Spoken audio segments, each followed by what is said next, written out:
È passata circa una settimana dal gravissimo incidente in laguna che sabato scorso ha visto entrare in rotta di collisione un battello della linea 1 e una motonave privata della ditta Osvaldo, nei pressi dell'imbarcadero ACTV di Sant'Elena.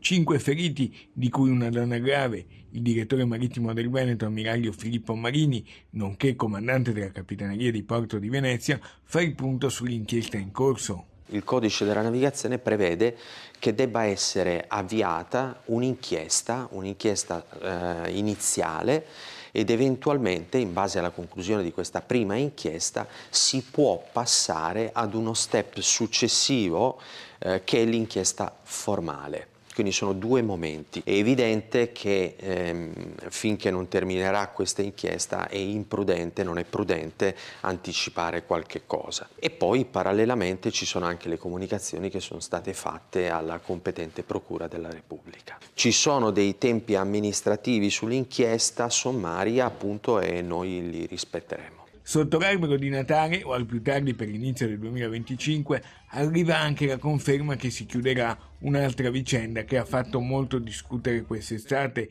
il bagnino multato per circa 1.300 euro dopo aver soccorso e salvato dall'annegamento una persona. Si chiuderà positivamente con l'archiviazione. La mia idea è che sicuramente nell'immediatezza dei fatti ci sono state delle situazioni di concitazione, di emergenza